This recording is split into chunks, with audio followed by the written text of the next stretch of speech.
রাতে স্ক্যাল্পে খুব ভালো মতো তেল মালিশ করে ঘুমিয়ে যাওয়া, কারণ সকালে উঠে শ্যাম্পু করব।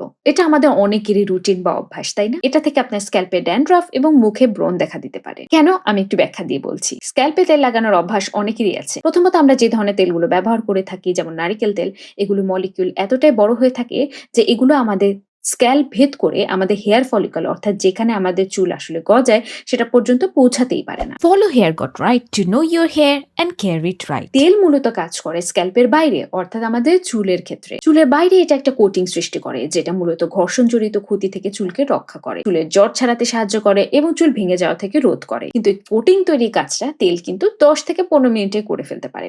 সর্বোচ্চ 1 ঘন্টা আপনি তেল লাগিয়ে রাখতে পারেন। এর থেকে বেশি সময় রাখলেও আপনি যে ফল পাবেন, এর থেকে কম সময় রাখলেও আপনি সেই একই ফল পাবেন। হ্যাঁ, আপনার চুল যদি অনেক বেশি ড্রাই, রুক্ষ শুষ্ক হয়ে থাকে, তাহলে সেক্ষেত্রে অল্প করে একটু তেল নিয়ে আপনি চুলের আগায় ব্যবহার করতে পারেন। কিন্তু আপনি যদি অনেক বেশি পরিমাণে তেল মাথার তালুতে অ্যাপ্লাই করেন, তাহলে প্রথমত ড্যান্ড্রাফের ঝুঁকি বাড়ে এবং দ্বিতীয়ত সে অতিরিক্ত তেল আপনার বালিশে ট্রান্সফার হয় এবং বালিশ থেকে আপনার মুখে, এবং সেই তেল বাড়তি ময়লা অ্যাট্রাক্ট করে আপনার ত্বকে ব্রণের সংক্রমণ ঘটাতে পারে। তাই সারা রাত মাথা তালুতে তেল লাগিয়ে রেখে দেওয়াটা উপকারের থেকে বরং অপকারী বেশি করতে পারে।